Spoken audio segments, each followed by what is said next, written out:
இன்னைக்கு நம்முடைய திராவிட முன்னேற்ற கழகம் 75 ஆண்டுகளை கடந்து 76வது ஆண்டுல நாம நடைபோட்டு கொண்டிருக்கோம். இந்த 75 ஆண்டுகள்ல உடன்பிறப்புகள் சிறைகளுக்கு போயிருக்காங்க, சித்திரவதைகளை அனுபவிச்சிருக்கிறாங்க, ஏன் மொழிக்காக தன்னுடைய உயிரையே தியாகம் பண்ணி இருக்கிறாங்க. ஆனா நம்முடைய உடன்பிறப்புகளாக இருக்கட்டும், இளைஞரணி தம்பிகளா இருக்கட்டும், எந்த நேரத்திலையும் களத்திலிருந்து பின்வாங்கியது கிடையாது, ஆதிக்கத்துக்கு அடிபணிஞ்சதுக்கு நிச்சயம் கிடையாது, எந்த நேரத்திலையும் சுயமரியாதையை விட்டு கொடுத்தது கிடையாது. அப்படிப்பட்ட திமுக இன்னைக்கு சில பேர் மிரட்டி பாக்குறாங்க. குறிப்பா குஜராத்ல ஒரு நிகழ்ச்சி, அதுல பேசின ஒன்றிய உள்துறை அமைச்சர் திரு அமித்ஷா அவர்கள் பேசுறார், நமக்கெல்லாம் ஒரு சவால் விட்டுருக்கிறார், பீகார்ல நாங்க வெற்றி பெற்றுட்டோம், அடுத்து எங்களுடைய இலக்கு தமிழ்நாடு, அடுத்து எங்களுடைய டார்கெட் தமிழ்நாடுன்னு ஒன்றிய உள்துறை அமைச்சர் திரு அமித்ஷா அவர்கள் பேசுறார். நான் திரு அமித்ஷா அவர்களுக்கும் அவருடைய அடிமை கூட்டத்திற்கும் சொல்லுகின்றேன், நீங்க எவ்வளவு சீண்டினாலும் எவ்வளவு மிரட்டினாலும் அதை எதிர்கொள்வதற்கு எங்களுடைய கருப்பு சிவப்பு படை, எங்களுடைய இளைஞரணி படை என்றைக்கும் களத்தில் தயாராக இருக்கும். பேரறிஞர் அண்ணா அவர்கள் 1949ல நம்முடைய இயக்கத்தை கட்சியை ஆரம்பிக்கும் போது சொல்லிட்டு தான் ஆரம்பிச்சாரு. என்ன சொன்னாரு? டெல்லியினுடைய ஆதிக்கத்தை எதிர்க்கத்தான் நாங்க வரோம்னு சொல்லிட்டு தான் கருப்பு சிவப்பு கொடியை ஏத்தினார் பேரறிஞர் அண்ணா அவர்கள். அன்னைக்கு ஆரம்பிச்சு இன்னைக்கு வரைக்கும் தமிழ்நாட்டை காப்பாற்றுவதற்கான அந்த போர்க்களத்தில் திராவிட முன்னேற்ற கழகம் என்னைக்குமே முன்வரிசையில் இருந்திருக்கு. இந்த போர்க்களத்தில் எதிரிகள் தான் மாறி மாறி வந்திருக்காங்களே தவிர திராவிட முன்னேற்ற கழகம் என்னைக்குமே அதே வலிமையோடு இன்னைக்கு இருந்திருக்கு. ஏன்னா நம்முடைய முதலமைச்சர் அவர்கள் ஏற்கனவே சொன்ன மாதிரி தமிழ்நாடு என்னைக்குமே டெல்லிக்கு அவுட் ஆஃப் கண்ட்ரோல் தான். அப்படிப்பட்ட நம்மளை பார்த்து தயாராக இருங்க. நாங்க தமிழ்நாட்டுக்கு திராவிட முன்னேற்ற கழகம் ஏதோ ஆட்சி அதிகாரத்துக்கு வரணும், பதவியை தக்க வச்சுக்கணும்னு உருவாக்கப்பட்ட இயக்கம் கிடையாது. இது தமிழ்நாட்டு மக்களை, தமிழினத்தை காப்பாற்றுறதுக்காக துவங்கப்பட்ட இயக்கம். மிசா எனும் நெருப்பாற்றில் நீந்தி வந்த இயக்கம். உலக வரலாற்றிலேயே ஈடு இணையில்லாத மொழி போரை நடத்தி அதிலேயும் வெற்றி பெற்ற இயக்கம் திராவிட முன்னேற்ற கழகம். தமிழ் மொழிக்காக தண்டவாளத்தில் தலை வைத்த இயக்கம் திராவிட முன்னேற்ற கழகம். பல துரோகங்களை, பல அடக்குமுறைகளை வீழ்த்திய இயக்கம் திராவிட முன்னேற்ற கழகம். குஜராத்தில் உட்கார்ந்து மிரட்டி பணிய வைக்கிறான்னு நினைச்சா நிச்சயம் அது உங்க கனவுல கூட நடக்காது. இங்க கூடி இருக்கக்கூடிய இளைஞரணி தம்பிமார்களும் தலைவருடைய உடன்பிறப்புகளும் இருக்கிற வரைக்கும் நிச்சயம் அது நடக்க விட மாட்டாங்க. ஆகவே கடைசி உடன்பிறப்பு இருக்க வரைக்கும் தமிழ்நாட்டை சங்கி கூட்டத்தால தொட்டு கூட பார்க்க முடியாது.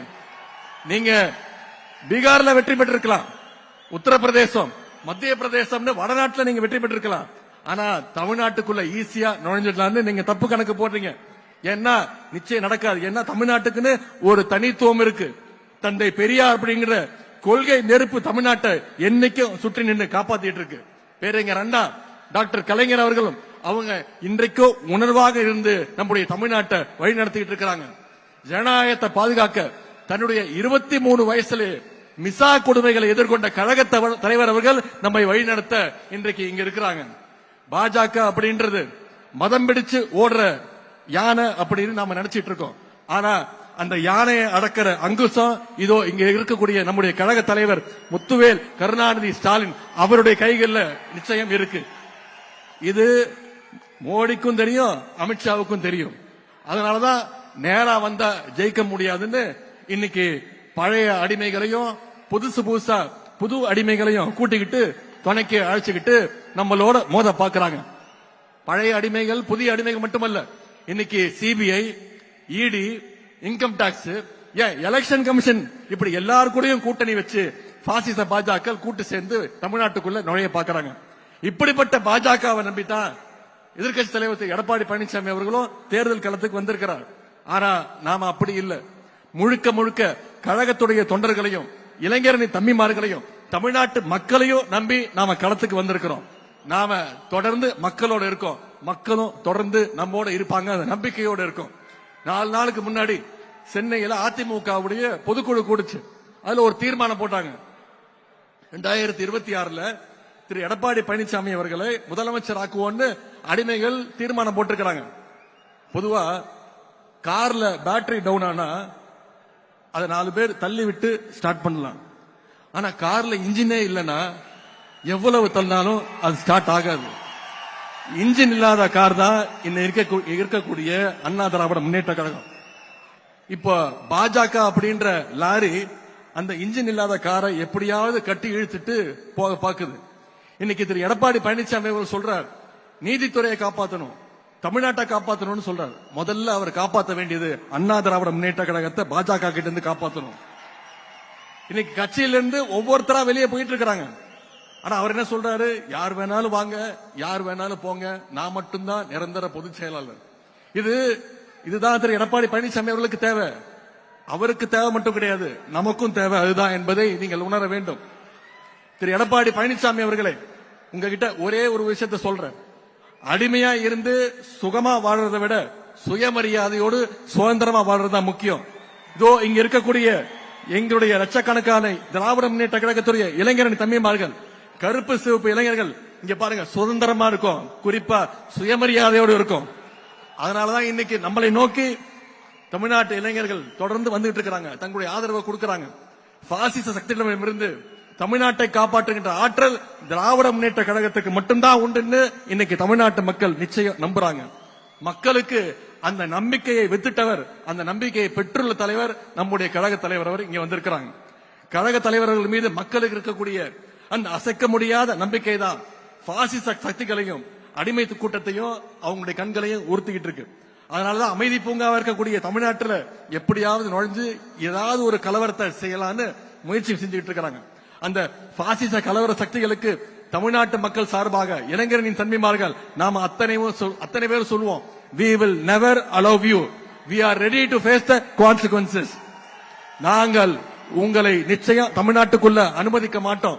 அதனால் ஏற்படுகின்ற விளைவுகளை நிச்சயம் களத்துல சந்திப்போம். தமிழ்நாட்டில் நடந்து வருகின்ற ஆட்சி சமூக நீதியை, சமத்துவத்தை, மதச்சார்பினையை, பெண்ணுரிமையை காக்கின்ற ஒரு ஆட்சி. இப்படிப்பட்ட நம்முடைய கழக ஆட்சியை மீண்டும் கொண்டு வர வேண்டியது நம்முடைய பொறுப்பு, குறிப்பா இளைஞரணி தம்பிமார்களுடைய கடமை. இங்க வந்திருக்கக்கூடிய இளைஞரணி நிர்வாகிகளுக்கு அந்த கடமை அதிகமாக இருக்கின்றது. இந்த நேரத்தில் தலைவர் அவர்களுக்கும் கழகத்துடைய பொதுச் செயலாளர்களுக்கும் ஒரு அன்பான இளைஞர்களின் சார்பாக ஒரு அன்பான வேண்டுகோள். நிச்சயம் வர இருக்கின்ற சட்டமன்ற தேர்தலில் எங்களுடைய இளைஞர்களுக்கு நீங்க போட்டியிட அதிகமாக வாய்ப்பை தர வேண்டும். இளைஞர்களுக்கு கொடுக்க வேண்டும், இளைஞரணிக்கு தான் கொடுக்கணும்னு சொல்லுவேன், இளைஞர்களுக்கு கொடுக்க வேண்டும் என்று கோரிக்கை வைக்கிறேன்.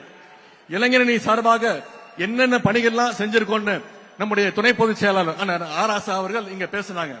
இவ்வளவு நாளா நாம என்ன செஞ்சோம் அப்படிங்கிறது எவ்வளவு முக்கியமோ அதே மாதிரி இனிமே என்ன செய்ய போறோங்கிறதும் மிக மிக முக்கியம். அப்படி நமக்கு முன்னாடி இருக்கக்கூடிய முதல் பணி, அடுத்த முக்கியமான பணி தான் 2026 சட்டமன்ற தேர்தல் பணி.